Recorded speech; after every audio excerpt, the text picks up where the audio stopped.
ஹரி ஓம். எல்லோரும் இன்புற்று இருப்பது நினைப்பதே அல்லாமல் வேறொன்றும் அறியேன் பராபரமே. 24வது விபாகம் விஷ்ணு சகஸ்ரநாமம் தமிழில் மொழிபெயர்ப்பு பதம் பதமாக ஸ்லோகங்களையும் நாம் பார்ப்போம். தேஜோ விருஷோ द्युदिधरः शर्वशस्त्र भृतांबरः प्रग्रहो निग्रहो व्यग्रो नैकशृंग गदा अग्रजः गदाग्रजः. அவருடைய அர்த்தம் என்ன? மொழிபெயர்ப்பில் பார்ப்போம். தேஜகங்கிறது ஒளி, லைட்டும்பாங்க ஆங்கிலத்தில், ஒளி. விருஷகங்கிறது நான் எப்பவுமே தர்மம் தான் எடுத்துக்கிறேன். ரிஷபகங்கிறது காளமாடு, நிறைய இருக்கு, அதில் சார்க்கப்பட்ட அர்த்தங்கள் நிறைய இருக்கு. மூல அர்த்தம் விருஷகம் தர்மம் தான் இடத்துல வேதங்கள்ல வரும். தேஜோ விருஷக தியுதிதரஹ. தியுதிங்கிறது வித்யுதி, மின்னல், வெளிச்சம், பிரகாசம், வானத்துல மின்னல். தரகங்கிறது அணிந்து கொண்டிருக்கப்பட்டவன். அகம் தராமி, நான் அணிந்து கொண்டிருக்கின்றேன். அகம் தாரயாமி, நான் அணிவித்துக் கொண்டிருக்கின்றேன் அப்படின்னு. நிஜந்த பிரத்யேக தாரயாமி. தேஜோ விருஷக द्युदिधरः சர்வசஸ்திர பிருதாம் வரஹ. சர்வம்னா எல்லாம், சஸ்திரங்கிற அம்புகள். பிருத் அப்படிலாம் என்ன சமஸ்கிருதத்தில் அணிவதல் அர்த்தம். தாங்கிக் கொண்டிருப்பது, அணிந்து கொண்டிருப்பது, உடுத்திக் கொண்டிருப்பது. எதை? இந்த எல்லா வரம். வரகங்கிறது வரம், தமிழ்ல வரம் தான் வரக. சர்வ சஸ்திரங்கிறது வரம் தான். அந்த வரகங்கிறது எல்லா சர்வ சஸ்திரங்களுடைய பாண்டித்யம், சர்வ சஸ்திரங்களுடைய விஞ்ஞானம், அதுல இருக்கும் ரகசியங்கள் இருக்கும். அதுடைய அந்த வரக அதெல்லாம் அப்படியே உடுத்திட்டு இருக்க. அவர் தான் உடுத்திட்டு இருக்கார்.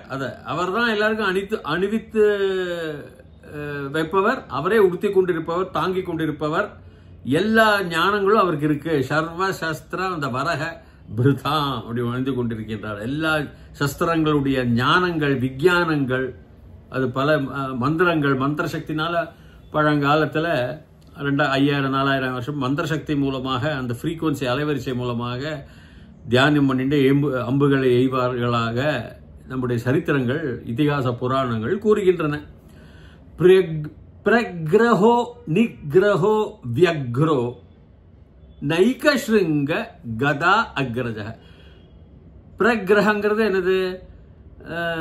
யூகி பலதமா யுக்தம் தாம்பூலம் பிரதிகிருஹ்ய தாம்ப வாங்கிக்கிறேன். பிரக்ரஹ அவர் எல்லாத்தையும் ஏற்றுக்கொள்ளப்பட்டவர். நிகிரக எல்லாத்தையும் அடக்கப்பட்டவர், சிறை மூலமாக அடக்கப்பட்டவர். நிகிரகம் அப்படியே அடக்கி ஆள்பவர். நீங்க அப்படின்னு அவருக்கு தான் அந்த அதிகாரம் இருக்கு, திறமை இருக்கு. பிரக்ரஹோ நிகிரஹோ வியக்ரஹ. வியக்ரஹங்கிறது ரொம்ப ரெஸ்ட்லெஸ் ஆங்கிலத்தில், ரொம்ப சலனமாக இருப்பது. எல்லா சலனமாக இருப்பது நீங்க பாக்குறீங்களா? அவர்தான் அந்த விக்கிரக. ஒரு இடத்துல உட்காராமன்னு சொல்லுவாங்க, ஏன்பா அப்படி ரெஸ்ட்லெஸ்ஸா இருக்க, சகிப்பு அப்படி இப்படி ஓடிக்கிட்டு இருக்க, ஒரு இடத்துல இருக்காம பொறுமையா இருக்கணும் அப்படிம்பாங்க. அந்த வியக்ரஹங்கிறது ரெஸ்ட்லெஸ்னஸ் ஆங்கிலத்தில். அமைதியாக இல்லாமல் அமைதியின்மை அப்படின்னு வச்சுங்க. அதுவும் அவர் தான். ஏன்னா அது நைக ஸ்ருங்கக, ந ஏக ஸ்ருங்கங்கிறது கொம்பு, ஹார்ன். அந்த மத்ஸ்ய அவதாரத்தில் ஒரு கொம்பை வச்சுக்கிட்டு அந்த இதை காப்பாத்துறார், அந்த படகை அப்படின்னு வரும். மனுஸ்மிருதி படகன் அப்படின்னு வரும் அந்த காலத்தில். மனு ஆதி கால நோவா சார்பும் அதுவும் நிறைய ஒப்பிட்டு பார்க்கும் பொழுது நிறைய ஒற்றுமை இருக்கும். நைக ஸ்ருங்கக, ஏக ஸ்ருங்கம் கிடையாது. நீங்க நினைச்ச மாதிரி ஒரே கொம்பு கிடையாது. எதுக்கு? எல்லாத்துக்குமே. அதாவது இந்த வியக்ரஹன்னு சொல்றேன் இல்லையா, அது மாதிரி அமைதியாக இருக்கப்பட்டவர்னு இல்லை. அவருக்கு அமைதியின்மையும் நீங்க பார்க்கிற இடங்களிலும் பிரளயத்திலும் அவர் இருக்கின்றார். ந ஏகசிங்க, ஒரு கொம்பு மட்டும் நினைக்காதீங்க. கத அக்ரஜக. கதங்கிறது கதை, பீமனுடைய கதம்பம், அது ஒரு ஆயுதம். அக்ரஜக அண்ணான்னு அர்த்தம். சரியா பார்த்தா அக்ரஜானா அக்கா, அனுஜகனா தம்பி, அனுஜா தங்க. இப்போ அக்ரஜக ஏன் அண்ணான்னு என்ன அண்ணானா இதுக்கு இந்த கதை வந்து என்ன சப்தம் சவுண்ட்.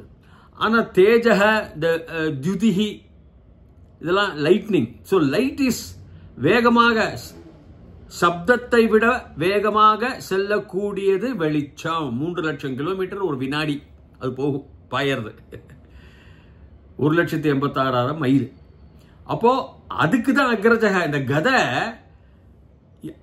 அந்த துதிஹி இந்த கதைக்கு அக்ரஜக. அப்போ கொஞ்சம் சம்ஸ்கிருதம் கொஞ்சம் அந்த அன்வயம் எல்லாம் பண்ணணும். இந்த கடைசி வார்த்தை கொஞ்சம் முன்னாடிலாம் சில இடத்துல நிறைய வரும். துதிஹி அக்ரஜக, தேஜஸுக்கு அக்ரஜக, இந்த கதைக்கும் அக்ரஜக. இந்த துதி இதெல்லாம் இந்த கதைக்கு அக்ரஜக. ஏன்னா சவுண்டு சப்தம் வேகம் கம்மி. அதுகள் அண்ணன்மார்கள் வெளிச்சம் இந்த சவுண்டுக்கு இந்த கதைக்கு. அதுதான் அக்ரஜக முன்னாடி போட்டுக்கணும். துதிஹி அக்ரஜக கதைக்கு அப்படி வரணும். ஸோ கதா அக்ரஜக பல அர்த்தங்களில் பல இதாக சொல்லலாம். ஆனால் அர்த்தம் பதப்பிரிவு பண்ணி நம்ம மூல அர்த்தத்தை பொறுத்தா இதுதான். அப்புறம் நம்ம எடுத்துக்க வேண்டிய அர்த்தம் எப்படி வேணா எடுத்துக்கலாம். நான் இயற்பியல் பிசிக்ஸ் மூலமாக எல்லா அர்த்தங்களையும் எடுத்துக்கிறேன். ஏன்னா மகாவிஷ்ணு வந்து பிரபஞ்சத்தில் இருக்கார். கதா அக்ரஜக.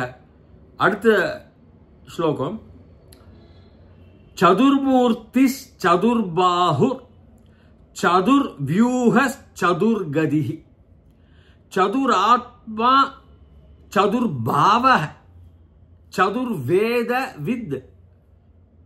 சதுர்வேதவித் ஏகபாத். ரொம்ப நுண்ணிப்பாக பார்க்கணும். இது வந்து அப்படியே பிசிக்ஸ் தான், இயற்பியல் தான். அதுக்கு அப்புறம் வரேன். சதுர்மூர்த்தினா 4 மூர்த்திகளை கொண்டவர்னு அர்த்தம். மூர்த்திங்கிறது விக்கிரகம், உருவம். சதுர்மூர்த்தி சதுர்பாஹு தோள்பட்ட பாஹு தோள்கள், 4 தோள்கள். நமக்கெல்லாம் 2 4. பகவான் ஏன் 4 வருது அப்புறம் நான் விவரமா சொல்றேன். சதுர்மூர்த்தி சதுர்பாஹு சதுர்வியூகம் அவருடைய மறுபிறப்புகள் மேனிஃபெஸ்டேஷன், அவருடைய அவதாரங்கள், அவருடைய தெளிப்படுத்துதல். சதுர்வியூஹ சதுர்கதிஹி கதி அந்த கதி சரணாகதி அவர்தான் கடைசி அடைக்கலாம். எல்லாத்துக்குமே அடைக்கலாம், கடைசி அடைக்கலாம். 4 சதுர்வியூஹ சதுர்கதிஹி 4 அடைக்கலங்கள். இது இந்த 4 ஃபோர்ஸஸ். நான் வரேன் இந்த மூர்த்திக்கு. எப்படி எப்படி எப்படி அழகா அவங்க பீஷ்மர் சொல்றார். சதுர்மூர்த்தி சதுர்பாஹு சதுர்வியூஹ சதுர்கதிஹி 4. சதுராத்மா சதுர்பாவஹ சதுர்வேதவித் ஏகபாத். சதுராத்மா இந்த ஆத்மாவும் இந்த லைஃப் ஃபோர்ஸ் ஆத்மா பரமாத்மா ஒருத்தர். ஆனால் இதுக்கும் இந்த ஆத்மாவா இருக்கப்பட்டவர் இந்த 4 மூர்த்திகளுக்கும் என்னெல்லாம் அது நான் சொல்றேன். ஐன்ஸ்டீனுடைய இயற்பியல் பிசிக்ஸ். சதுர்மூர்த்தி சதுராத்மா சதுர்பாவம். மூர்த்தி மட்டும் இருந்தா போருமா? சப்புட்டு ஊமையா? அந்த அதனுடைய பாவங்கள், அதனுடைய குணாதிசயங்கள், அதனுடைய ரசாயன குணாதிசயங்களா இல்ல இயற்பியல் குணாதிசயங்களா, பிரபஞ்சத்தில் இயற்கையான வரும் குணாதிசயங்கள் எப்படி, அதனுடைய சக்திகள் எப்படி? உதாரணமா எலக்ட்ரிசிட்டிங்கிறது கரண்ட் கையை பிடிச்சா ஷாக் அடிக்கும், அதுக்கு சக்தி இருக்கு. மோட்டரை ஓட்டுறது, ஃப்ரிட்ஜை ஓட்டுறதுன்னு வச்சுக்கோங்க. அப்ப அந்த சக்தியை வெளிப்படுத்துறதும் அவர் தான். அதனால சதுராத்மா அந்த லைஃப் ஃபோர்ஸ், சதுர் பாவக அந்த பாவங்கள், ஒரு மூர்த்தியில் இருக்கப்பட்ட பாவங்கள், அதனுடைய குணாதிசயங்கள். சதுர் வேதம், ரிக் யஜுர் சாம அதர்வணம். அந்த வேத வித்யைக்கு ஏகபாத்னா தப்பான சில புஸ்தகங்கள்லாம் ஏகபாதங்கிறாங்க. 3வது தான் அது. அது வந்து ஒரு கால். இது ஏகபாத் முதல் தா. என்ன அர்த்தம்னா பிராத்திகம், அதாவது மந்திரங்கள்ல முதல் வார்த்தை அவர் தான். எல்லா மந்திரங்களுக்கும் இந்த சதுர் வேதங்களுக்கும். அப்புறம் உதாரணமா நம்ம சாஸ்திரிகள்லாம் பூஜைகள் ஹோமங்கள்லாம் பண்றதை இது 4 சொல்லுவா, எல்லாருமே சொல்லுவா. என்னதுன்னா ரிக் யஜுர், நான் 1 2 இப்படி விரல காட்டுறேன். ரிக் யஜுர் சாமம் அதர்வணம். அக்னிமீளே புரோஹிதம் யஜ்ஞஸ்ய தேவம் ருத்விஜம் ஹோதாரம் ரத்னதாதமம் அரிஹி ஓம் இஷேத்வா ஊர்ஜேத்வா வாயவஸ்தஹ சவிதாயவஸ்தஹ தேவோ வஹ பிரார்ப்பயது ஸ்ரேஷ்டதமாய கர்மணே அரிஹி ஓம் அக்ன ஆயாஹி வீதயே கிருணானான் ஹவ்யதாதயே நிஹோதாதத்சி பரிஹிஷி அரிஹி ஓம் சன்னோ தேவேரபிஷ்டயே ஆபோ பவந்து வீதயே ஷம்யோ அபிஸ்ரவந்து நஹா. எல்லாம் முதல் வரி அக்னிமேல ரிக்வேதத்தில் முதல் வரி, இஷேத்வா யஜுர்வேதத்தில் அப்படி. அதில் முதல் அவர் தான் பிராதிபதிகம் சம்ஸ்கிருதத்தில் கூட என்னென்னா தாத்துலேருந்து ஒரு பிரத்தியை ஆட் பண்ணிட்டாலும் அது பிராதிபதிகம் வரும். அதுலேருந்து சுப்பிரத்தியை சேர்த்தால்னா அது சுபந்தத்துக்கு போகும். எல்லாத்துலேயுமே அவர் தான். அந்த மந்திரங்களையும் அப்பா சதுர் வேதங்களையும் அந்த வித்யைகளும் வேதங்களுடைய வித்யை அதுவும் அவர் தான். சதுர்வேதவித் ஏகபாத், அதான் நல்லா புரிஞ்சுக்கணும். ஏகபாதங்கிற ஒரு காலு அந்த ஒரு காலால் அப்படிலாம் கணக்கையில் தப்பு. அது என்னுடைய அபிப்பிராயத்தில் ஏகபாத் இந்த பிராத்திக மந்திரம், அதாவது முதல் வார்த்தையே அவர் தான், முதல் அந்த மந்திரத்துடைய வார்த்தை. சமாவர்த்தோ நிவிருத்தாத்மா துர்ஜயோ துரதிக்ரமஹ துர்லபோ துர்கோ துர்கோ துராவாசோ துராரிஹா. சமாவர்த்தக தனியாவர்த்தம் நமக்கு தெரியும், கச்சேரியில் தனியாக ரொட்டேஷன் சுற்றுதல். சமமான வர்த்தனங்கள் தான் அவருடைய சுழற்சிகள்லாம். நிவிருத்த ஆத்மா ஓய்வு பெற்ற ஆத்மா. நிவிருத்த ஆத்மா சேவா நிவர்த்திம்பாங்க சம்ஸ்கிருதத்தில். அதாவது ஓய்வு பெற்றாச்சு, வேலையிலேருந்து சேவையிலேருந்து சர்வீஸ்லேருந்து ஓய்வு பெற்றாச்சுன்னு அர்த்தம். நிவிருத்த ஆத்மா அவர் தான். எல்லா வேலைகளிலும் ஓய்வு பெற்றவரும் அவர் தான். பண்ணிட்டே இருக்காருன்னு நினச்சிக்காதீங்க. அதுதான் அதில் அதோடைய தத்துவ ஞானம். இருத்தல் இல்லாமல் இருக்கணும். பொய் உண்மைன்னு இருந்தால் தான் பொய்க்கு அர்த்தம் புரியும். இல்லைனா உண்மைக்கு அர்த்தம் எப்படி புரியும்? பொய் இருந்தால் தான் புரியும். அந்த மாதிரி சூடு குளிர், அந்த மாதிரி ஹெட்ஸ் தலையா பூவா தலையா, அது மாதிரி ஒன்று இருந்தால் தான் இன்னொன்று அர்த்தம் புரியும். அதனால் நிவிருத்த ஆத்மா சம்பிருதோ துர்ஜய, அதாவது சம்பிருதோ நிவிருத்த ஆத்மா துர்ஜயோ துரதிக்ரம துர்ஜய. அவர் ஜெயிக்க முடியாது. அவர் எப்பொழுதுமே வெற்றிகரமான உள்ளவர். அவர் ஜெயிக்கலான்னு அது முடியாது.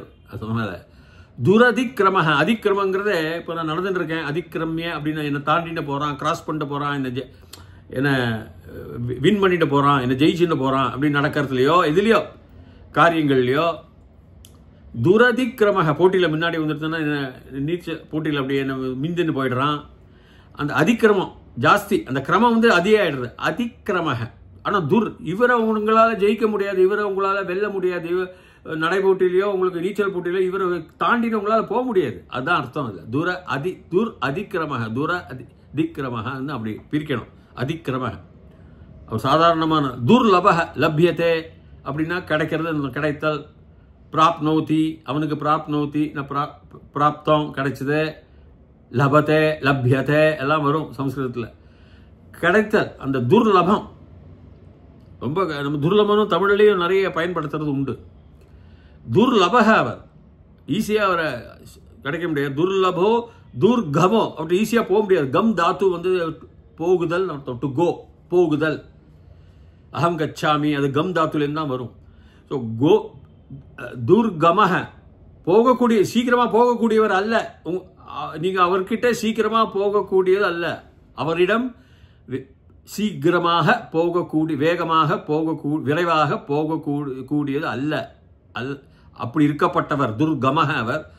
துர்கமோ துர்கஹ கஹ கம் தாத்து தான். அதுவும் போகுதல் அதுவும் கஷ்டம். அவர்கிட்டையும் போக முடியாது, அவரும் அவ்வளோ சீக்கிரமாக உங்கள்கிட்ட வந்துட முடியாது. துர்கஹ துர்கஹ அவர்கிட்டையும் துர்கஹ சாதாரணமாக பல அர்த்தங்களில் போடலாம். ஆனால் இந்த அர்த்தத்தில் துர்கஹங்கிறது போகுதல் கஷ்டம் தான் எடுத்துக்கணும். துர்கஹ அது காவியத்தில் அப்படி வரும். துர்க அவரும் துர்தரக, அப்புறம் துர்கமோ துர்கோ துராவாசம். வாசம் பண்ணுறதுனா வாசங்கிறது இடம்னு அர்த்தம். இருக்கப்பட்ட இடம். அவள் இப்போ வைகுண்டம் வெங்கடாஜ மகாவிஷ்ணுவுக்கு மாதிரி துராவாசம் அவர் அங்கேருந்து நீக்க முடியாது. அவர் எல்லா இடத்துலையும் வந்து அப்படியே ஒரு இடத்துல நீங்கள் சொல்கிறல அவருடைய வாசங்களை அவருடைய வசித்தல்ல உங்களால் எடுக்க முடியாது. துராவாசோ துராரி ஹாங்கிறது அழிக்கிறதுன்னு அர்த்தம். துராரி கெட்டவனை அழிக்கிறது, கெட்டத்தனத்தை அழிக்கிறது, இதான் அர்த்தம் துராரி ஹா. சுபாங்க லோக சாரங்க சு தந்துவர்தன இந்திரகர்மா மகாகர்மா கிருதகர்மா கிருத கமஹ. கமஹ எல்லாத்துலேயும் போகுதல் தான் இருக்கு.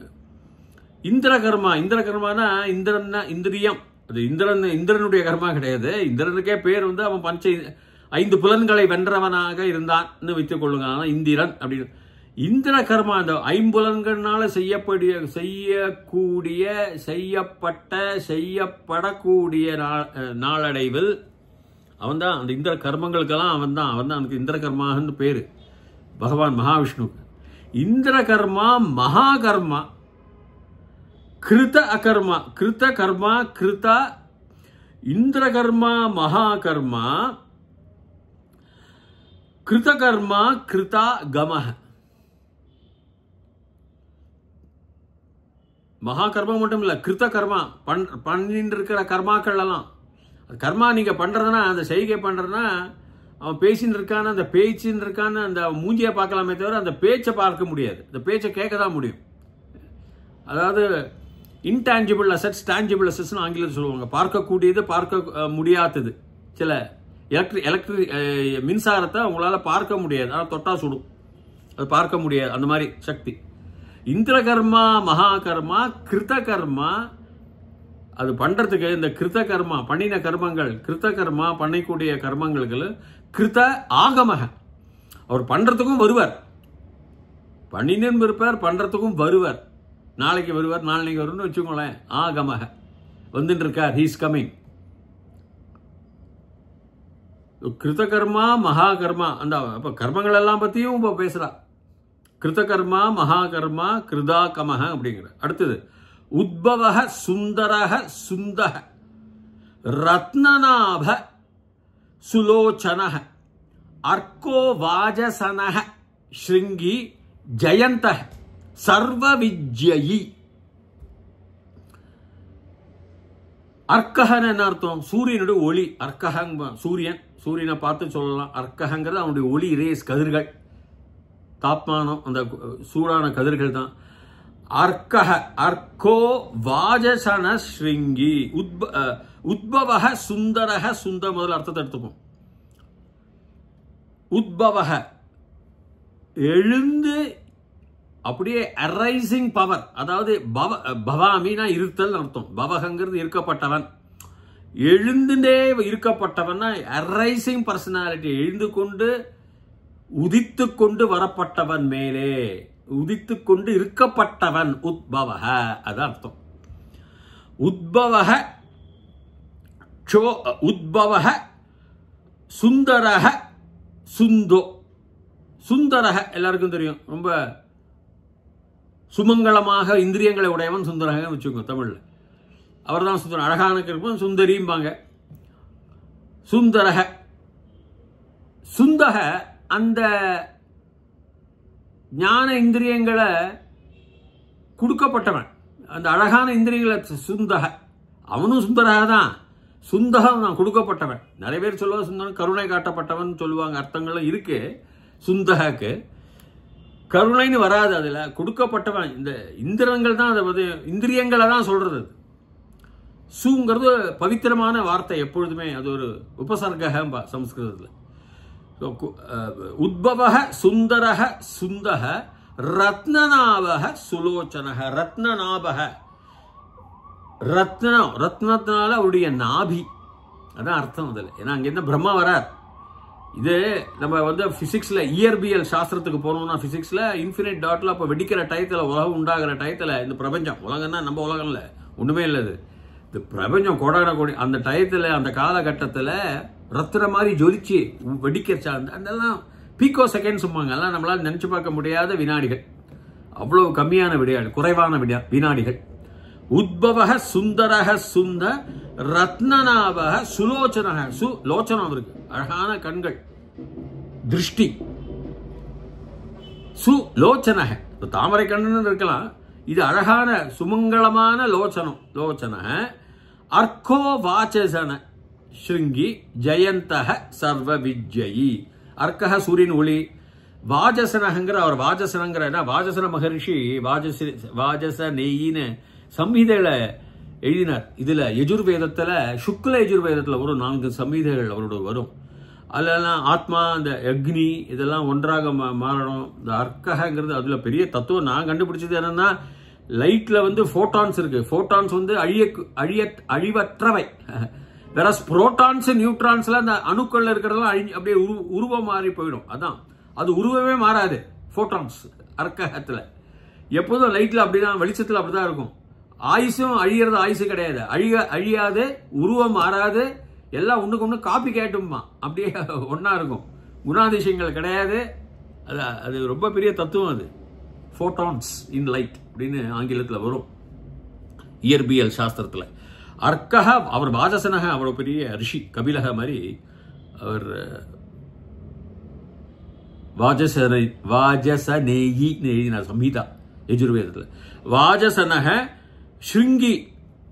கொம்புனா வேதங்கள்ல எல்லாம் வராக அவதார சுவாமி கொண்டு வந்தார். மத்ஸ்ய அவதார மனுவை இழுத்துன்னு வந்தார். மனுஸ்மிருதி எழுதின மனுவை ஆதி காலத்தை மனிதனை இழுத்துன்னு வந்தார்லாம் சொல்ற மாதிரி அவர் தான் அந்த ஸ்ருங்கத்தை வச்சுதான் எல்லாரையும் இழுத்துன்னு வந்து உலகத்துக்கே கொண்டு வராருன்னு அர்த்தம் தான். அந்த ஞானமும் மனிதனும் அதான் அந்த ஸ்ருங்கிங்கிறாங்க. ஆண் கொம்பு மத்ஸ்ய அவதாரத்தில் வரும்.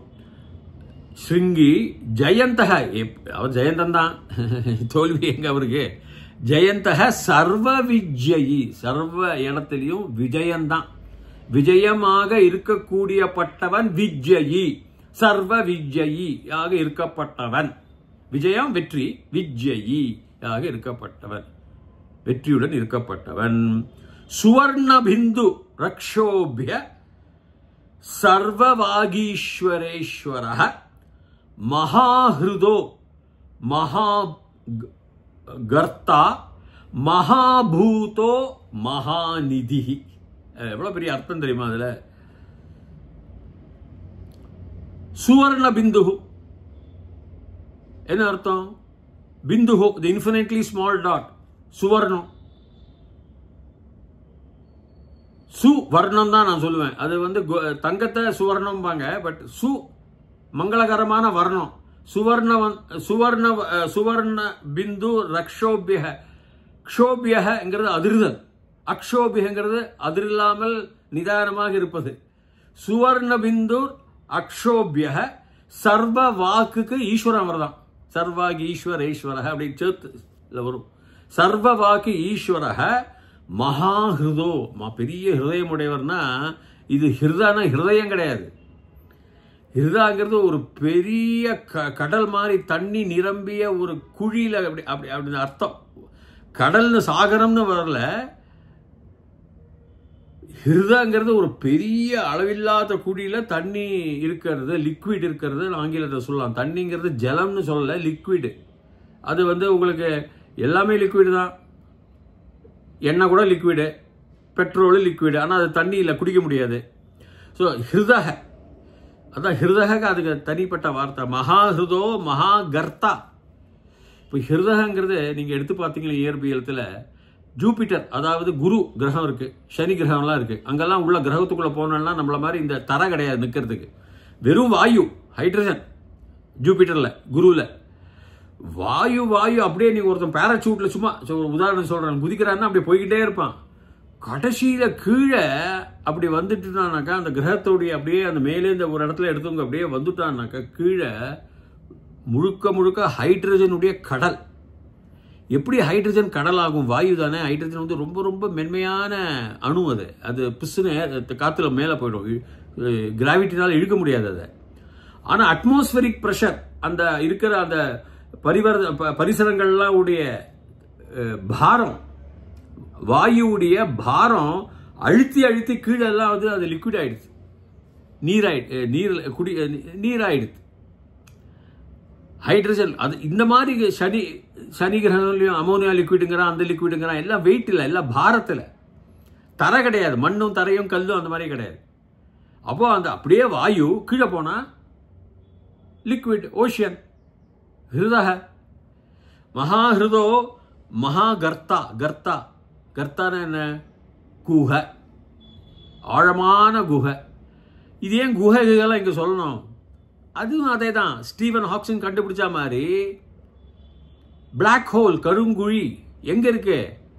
நம்ம மண்டலம் மில்கி வே, பாலை வழி, இந்த மண்டலத்தில் நடுவில் பெரிய பிளாக் ஹோல் இருக்கு, காந்த சக்தி உடையது. அது எல்லாத்தையும் ஒரு அழகா ஒரு சமமாக பேலன்ஸில் வச்சுட்டு இருக்கு. இல்லாட்டா எல்லாத்தையும் இழுத்துன்னு உள்ள ஒரு நாளைக்கு போயிடுவோம் அதுக்குள்ள. அதுக்கு காந்த சக்தி வலிவடையாயிருச்சு. ஒரு மாதிரி அது இருக்கிறதுனால எல்லாம் அப்படியே சுற்றி சுற்றி உள்ளே போகும். ஆனால் இது கொஞ்சம் இழுத்துக்கும் சூரியன், அப்போ அது சுற்ற ஆரம்பிச்சுது. அவ்வளோ அப்படி கர்த்தா, அது கேவ், அது பிளாக் ஹோல் தான். அதான் மகா கர்த்தா. ஸ்டீவன் ஹாக்கிங் சொன்னது. ஒரு வெள்ளைக்காரர், ஒரு இங்கிலாந்து நாட்டை சேர்ந்தவர். மகா கர்த்தா, மகாபூதா அவர். எல்லா பூதங்களும் அவர் தான். எல்லா பூதங்களிலும் இது பாலை வழி அதெல்லாம் பூதங்கள் தான். நம்ம மனுஷ பூதங்கள் நாட்டிலும் கல், பாறை, வாயு எல்லாம் பூதங்கள் தான். அந்தந்த இருக்கிற அது மகாபூதோ மகாநிதி. நிதினா என்ன? தனம் தான். தன நிதி தான். பொக்கிஷம், எல்லாத்துக்கும் ஞான பொக்கிஷம், தர்மத்தில் பொக்கிஷம், வெளிச்சத்தில் பொக்கிஷம், இருத்தல்ல பொக்கிஷம், இல்லாமையில பொக்கிஷம், எல்லாம் பொக்கிஷம் தான் மகாநிதி. குமுதக குந்தரக குந்த பர்ஜன்ய பாவனோ நலக பாவனக அநிலக பாவனோ நில பாவனோ நில அநிலக அமிர்தாம்ஷ் அமிர்தாம்ஷ் அமிர்த வபுஹு அமிர்தாஷக அமிர்தாஷ அமிர்த வபுஹு சர்வஜ்ஞ சர்வதோ முகஹ. இப்போ குமுதகங்கிறது, முதகங்கிறது மாதா மோதகம்லாம், மோதகம்லாம் நம்ம நைவேத்தியம் வைப்போம், வெல்லம், ஹாப்பினஸ், சந்தோஷம் கொடுக்கக்கூடியது. குமுதங்கிறது சாதாரணமாக உபயோகப்படுத்த வேண்டிய இடம். ராத்திரி ரொம்ப நல்லா சில இடத்துலலாம் நல்ல மல்லிகை இது தாமரை பூக்கள் பூக்குமா, அது ராத்திரி பூக்கும் பூக்கள்ங்கிறாங்க ஆராய்ச்சி. நான் என்னுடைய ஆராய்ச்சியில் பகல் இதில் ராத்திரி நைட் லில்லிஸுங்கிறாங்க. குமுதக குந்தரக, அதுலேருந்து வர குந்தரகங்கிறது பில்கள். குந்தரக அந்த பில்லுகள் இருந்தாலும் அதுலேருந்து வர குந்தக அந்த நறுமணங்கள். அதாவது அந்த பில்லுகள் மட்டும் இல்லை, அந்த குந்தரக அந்த தாமரை பூக்கள், லில்லி பூக்கள், ஜாதி மல்லி பூக்கள்லாம், அந்த பூக்கள் ராத்திரி மலரும் பூக்களும், அந்த பூக்களுடைய குந்தரகங்கிறது அந்த செக்க செவேன்னு நல்ல நறுமணமிக்க உள்ள பில்லுகளும், குந்தக அதுலேருந்து வர நறுமணங்களும், பர்ஜன்யக மழை, பர்ஜன்ய வேத வார்த்தை மழை, மர்ஜன்ய பாவனக அநிலக. பாவனங்கிறது சுத்தன்னு அர்த்தம். இந்த பவனங்கிறது வாயு, பவனகுமாரன் ஹனுமானுக்கு. பாவனகங்கிறது சுத்தமான வாயுன்னு வச்சுக்கலாம். ஆனால் பாவனக இன்னொரு அர்த்தமும் நிறைய இருக்கும். அதுக்கு சுத்தமான தண்ணி, நீர் கூட அர்த்தம் வரலாம். பாவனக பாவனக அநிலக வாயு. இப்போ இதில் பர்ஜன்யம், இந்த சுத்தம், பாவனக பியோர் வாட்டர், ஹோலின்னு தான் அர்த்தம். சுத்தம் வாட்டரையும் சேர்த்துக்கலாம். பாவனக அநிலக வாயு. அனலக, அனல் கொடுங்க சூடு, அனல் அடிக்கிறதும் தமிழ்லேயே, அது சம்ஸ்கிருத வார்த்தை தான். அநிலகங்கிறது வாயு. அநிலக அநிலக அமிர்தாம்ஷ அமிர்த வபுஹு. அமிர்தாம் ஏகசக, அமிர்தாம்சகன்னு என்ன? அமிர்தம் அமிர்தம் அமிர்தம் ஏகசக, ஒன்றன் பின் ஒன்றாக சம்ஸ்கிருத ஏகசக அப்படின்னு துவாதச அப்படின்னு வரும். ஒன்றன் பின் ஒன்றாக அமிர்தாம்சக அமிர்த வப்புகுன உடம்பு. வப்புகு அமிர்த வப்புகு, அதாவது அழிக்க முடியாத தீர்காயுசு வயசோடு இருக்கக்கூடிய அழிவில்லாத நிரந்தரமான உயிர் உள்ள வப்புகு அப்படிங்கிறாங்க. இந்த மேட்டர் தான் சொல்றாங்க. வப்புகுனா சரீரம், உடம்பு, தேகம், உடல் தான் அர்த்தம். அமிர்த வப்புகுங்கிறாங்க. அது நீங்களே புரிஞ்சுக்கலாம். சர்வஜ்ஞ சர்வதோமுக. சர்வஜ்ஞ ஞானம், ஞானம் இருக்கப்பட்டவன் ஜஹ, ஞானம் இருக்கப்பட்டவள் ஜா அப்படிலாம் வரும் சம்ஸ்கிருதத்தில். சர்வஜ்ஞ சர்வ ஞானம் உடையவன், சர்வதக முக அப்படி பிரிக்கணும். சர்வதக எல்லா இடங்களிலும் இருந்து, ஹம் சர்வ டெல்லி தக ஆகச்சாமினா டெல்லியிலிருந்து வருகின்றேன்.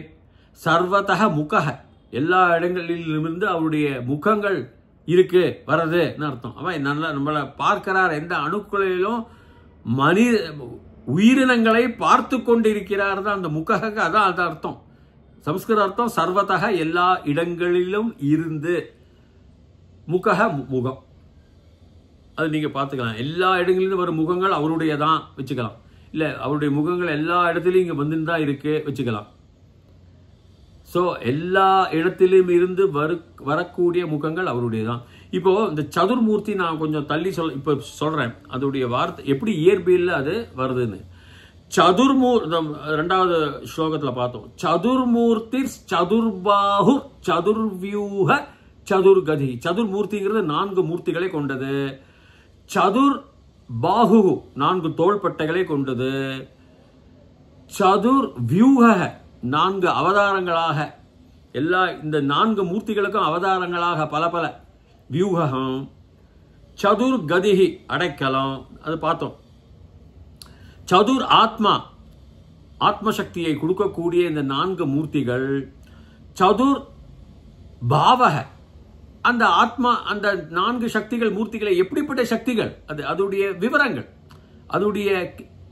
அதோடைய காம்போசிஷன், அதோடைய சேர்க்கைகள் ஆங்கிலத்தில் சொல்லுவாங்க. அது எப்படி அதோடைய குணாதிசயங்களை வெளிப்படுத்துகின்றது. இப்போ உதாரணமா நீங்க ஒரு சூட தொட்டிங்கன்னா எலக்ட்ரிக்கல் ஹீட்டர்ல வர சூட கை சுடுது, அதோடைய சூடான குணத்தை அதை வெளிப்படுத்துறது. ஒரு சல்ஃபியூரிக் ஆசிட் என்ற அமிலத்தை நீங்க கை வச்சா கை சுட்டுன்னுடும், அது வேற எதுக்கு உபயோகப்படுத்துறது, அதோடைய குணத்தன்மை வேற, இந்த எலக்ட்ரிக்கல் ஹீட்டிங்ல வர சூடு வேற. அதனால ஒரு இதுக்கும் அதுதான் சொல்றாங்க சதுர் பாவங்கள். சதுர் வியூஹ சதுர்பாவ சதுர் வேத வேதம் 4 வேதங்கள் இருக்கு இல்லையா, அதோடைய வித்யா ஞானம், படித்தல், அறிவு. ஏகபாத்துங்கிறாங்க. ஏகபாத்துனா நான் சொன்னேன் உங்கள்கிட்ட, அது பிரதம வார்த்தை அக்னிவியல். இப்போ இதோட இயற்பியல் பிசிக்ஸ், எயின்ஸ்டீன் பிசிக்ஸ் என்ன சொல்றாருன்னா, 2 புத்தகம் எழுதினார் எயின்ஸ்டீன். முதல் புத்தகம் ஸ்பெசிபிக் தியரி, அப்புறம் general theory of gravity. 2 specific special theory of relativity, general theory of relativity. ரிலேட்டிவிட்டிங்கிறது ஒப்புதல் வச்சுக்கோங்களேன், ஒன்றுக்கு ஒன்று. அதில் 4 ஸ்டாண்டர்ட் மாடல் கூறுகின்றார். ஏற்கனவே கூட கூறியிருக்கிறேன். அதில் ஸ்டாண்டர்ட் மாடலுக்கு 4 மூர்த்திகள், 4 சக்திகள் என்னெல்லாம்னா, எலக்ட்ரோ மேக்னெட்டிக் ஃபோர்ஸ், அதாவது நீங்க எலக்ட்ரிக்கல் ஃபோர்ஸ் மேக்னெட்டிசம்லாம் இருக்கு இல்லையா, அதோடைய சக்தி. கிராவிடேஷனல் ஃபோர்ஸ் காந்த சக்தி, நம்ம எர்த்துக்கு கூட, நம்ம உலகத்துக்கு கூட இருக்கு, நம்ம மேலே போனால் கீழே நம்மளை இழுக்கிறது. ஸ்ட்ராங் நியூக்ளியர் ஃபோர்ஸ் அணுசக்தி. ஸ்ட்ராங் எதில் இருக்கும், சாதாரணமா அணுக்களுக்குள்ள நியூக்ளியஸ்ல இருக்கும், அணுக்களுக்குள்ள இருக்கும். அது அப்பதான் அந்த புரோட்டான்ஸ், நியூட்ரான்ஸ், எலக்ட்ரான்ஸ்குள்ள ஒரு சமமாக ஒரு பேலன்ஸாக இருக்கும். இல்லைன்னா ஒண்ணுக்கு ஒன்று பிச்சு போயிடும். அதுக்கு அந்த கட்டுப்படுத்தக்கூடிய, ஒருமைப்படுத்தி கட்டுப்படுத்தக்கூடிய ஒரு அணுக்களினுக்குள்ள, குறிப்பாக அது நியூக்ளியஸ் மூல அணு என்று கூறும் அந்த இடத்தில், அதுக்குதான் ஸ்ட்ராங் நியூக்ளியர் ஃபோர்ஸ் தேவை. ஏன்னா அணுல அப்படியே போயிடுச்சுன்னா உலகம் எங்கெங்கோ இருக்கும். நம்ம ரூபமா இருக்காது, அப்படியே போயிடும். ரொம்ப சாதாரணமாக நினைக்கக்கூடியது அல்ல, அது பெரிய ஆழ்ந்த விஞ்ஞானம் வேற. நம்ம இருக்கோம்னா, ஒரு ஷேப்ல இருக்கோம்னா, அதுக்கெல்லாம் அந்த ஸ்ட்ராங் நியூக்ளியர் ஃபோர்ஸ் தான் அணுக்களை ஒன்னா சேர்த்து வச்சுக்கிறது. Strong week nuclear force. எப்பவுமே கிரகங்கள் ஒண்ணுக்கு ஒன்று பக்கத்தை சுத்தத்தை பக்கத்தில் வரும், அதெல்லாம் வரும். இப்போ பல கிரகங்கள், பல மண்டலங்கள், அதில் வீக்காக இருக்கும் ஃபோர்ஸ். ரொம்ப ஸ்ட்ராங்காக தான் ஒன்று இடிச்சுக்கும். சில இடத்துல ஸ்ட்ராங் நியூக்ளியர் ஃபோர்ஸ், கிராவிடேஷனல் ஃபோர்ஸ்லாம் இருக்கு. கருங்குழி பள்ளம், இந்த பிளாக் ஹோல்ஸ் எல்லாம். சில இடத்துல இப்போ சன் அண்ட் மூன் இதெல்லாம் வீக் நியூக்ளியர் ஃபோர்ஸ் தான். நம்ம எர்த் அண்ட் சன், நம்மளுடைய உலகமும் சந்திரனும் ரொம்ப சங்கடம், ஒன்றுக்கு ஒன்று இடிச்சுக்கும், ஒன்றுக்கு ஒன்று இழுத்துப்பான். அது ஒரு மாதிரி பேலன்ஸ்டாக போகிறது. அதுதான் அது கால் வீக் நியூக்ளியர் ஃபோர்ஸ். இந்த ஃபோர்ஸஸ் தான் இவா சொல்கிறா. அதோடைய ஃபோர்ஸஸ் உடைய மூர்த்தி சொல்கிறான். அந்த 4 தோளைகள் பகவானுக்கு ஏன் 5 சொல்லலை, ஏன் 8 சொல்லலை? 4 தானே சொல்கிறான். பிரம்மாவுக்கும் 4 தான் வேதங்களில் சொல்கிறான். ஏன்னா 4 ஃபோர்ஸ் தான் இருக்கு. அது 5வது ஃபோர்ஸ் கிடையாது, உலகம் தெரியாது. ஐன்ஸ்டீன் சொல்றார். நீங்க பழைய காலத்துல புராணங்கள் சொல்லியிருக்கு சொன்னாங்க, நிறைய பேர் நம்ப மாட்டா. ஓகே, விட்டுருங்க. ஐன்ஸ்டீனுடைய special theory of relativity, general theory of relativity படிச்சு பாருங்க. அதுல சொல்றார், இந்த 4 ஃபோர்ஸ் தாங்கிறார். 4 மூர்த்தி, அதுக்கு 4 பாவங்கள், அதுக்கு 4 தோள்பட்டை பகவானுக்கு சொல்றார். அவர் 4 வச்சுதான் உலகம் இயங்குறதுன்றார். சதுர் பாகு, சதுர் வியூகம். ஒன்னொன்னுக்கும் ஒன்னொன்னா உருவம் மாறிண்டே போறதா இல்லையா? அவதாரங்கள் எடுத்துட்டு போறதா இல்லையா? நான் சொன்ன மாதிரி ஹிட்ஸ் போசான் இவ்வளவுதான் இருக்கும், 10,000 ஆஃப் ட்ரில்லியன் ஆஃப் செகண்ட். அப்புறம் அது உருவம் மாறும். ஒரு பிணம், இறந்த பிணம் கூட உருவம் மாறும். அது அழிந்து போகலாம்னு நம்ம கண்ணுக்கு தெரியுமே தவிர மொத்த இடைக்கும் அது அழிவதில்லை, இல்லாமையாக போகவது இல்லை. இருத்தல் இருக்கே இருக்கு, இருந்து கொண்டு இருக்கின்றது. உருவங்கள் மாறும். சதுர்வியூகம், சதுராத்மா, சதுர்வியூக, இது சதுர்கதிகி அடைக்கலம், 4 சதுர்கதிகி, சதுர் ஆத்மா, அந்த ஒரு இதுக்கு ஆத்மா இருக்கு. ஆத்மானா அந்த லைஃப் ஃபோர்ஸ், தெய்வீக சக்தியா இல்ல இயற்பியல் சக்தியா இல்ல ரசாயன சக்தியா, ஆத்மாவை நீங்க எப்படி வேணா சொல்லிங்க, எல்லாத்துலயும் அவர் தான் இருக்கார். ஆத்மா எல்லாத்துக்கும் ஃபோர்ஸ் இருக்கு. நீங்க எலக்ட்ரிசிட்டி இருந்தாலும் அதுக்குள்ள ஃபோர்ஸ் வேணும், அப்பதான் அது எலக்ட்ரிசிட்டியாகவே மின்சாரமாக அது செயல்பட முடியும். நம்ம உடம்பு இவ்வளவு நல்லா இருந்தாலும் நமக்குள்ள ஒரு ஆத்மா இருந்தா தான் வேலை பண்ணும், இல்லைன்னா உடம்பு அப்படியே இருக்கும். சதுராத்மா, சதுர்பாவ, சதுர் வேத வித் ஏகபாத். ஏகபாத்னா நான் சொல்ற மாதிரி அதான் மந்திரம் இல்லையா? சோ ஐன்ஸ்டீன் சொல்ற அந்த 4 இயற்பியல் சக்திகள் தான் இது. சதுர்மூர்த்தி, சதுர்பாஹு, சதுர்வியூக, சதுர்கதி. இந்த 4 சக்திகளுக்கும் கதிகி ஒண்ணுக்கு ஒண்ணுதான், வேற வேற கிடையாது. 4 கதி தான், அதுதான் அதோட ஃபைனலுங்கிறார். சதுர்கதிகி எல்லாத்துக்கும் ஆத்மா இருக்கு, லைஃப் ஃபோர்ஸ் இருக்கு, பிராண சக்தி இருக்கு. இல்லைன்னா ஆத்மா ஒரு கிராவிட்டி, ஒரு காந்த சக்தி செயல்பட வேண்டும் என்றால் அதற்குள் ஒரு ஆத்மா இருக்க வேண்டும், ஒரு லைஃப் ஃபோர்ஸ் இருக்க வேண்டும், ஒரு பிராண வாயு அதுக்குள் இருக்க வேண்டும்ங்கிறார். அதுதான் சதுர் ஆத்மா. சதுர் பாவம், சதுர் வேதங்கள்ல கொண்டு வந்தது என்னன்னா, பகவான வேதங்கள் கொண்டு வந்து ஞானத்தை கொண்டு வந்தார். இந்த வேதங்கள் எல்லாம் இது இருக்கு. இந்த ஐன்ஸ்டீனுடைய 4 ஃபோர்சஸ் ஸ்டாண்டர்ட் மாடல் இருக்கு. அந்த வித்தியிலும் முதல் மந்திரம், முதல் சொல்லே அவர் தான், முதல் ஞானமே அவர் தான். ஓகே, இது கொஞ்சம் கூடுதலா சொல்லணும்னு பார்த்தேன் இயற்பியல் சம்பந்தப்படுத்தி. ஹரி ஓம். என்னுடைய சேனலை தயவுசெய்து சப்ஸ்கிரைப் பண்ணீங்கன்னா தொடர்ச்சியாக வந்து கொண்டே இருக்கும் இந்த பதப்பிரிவுகள் தொடர்ச்சியாக உங்களுக்கு பார்க்கலாம். அது வரைக்கும் பூயாத் தாவத் சுபமங்கலம். ஹரி ஓம்.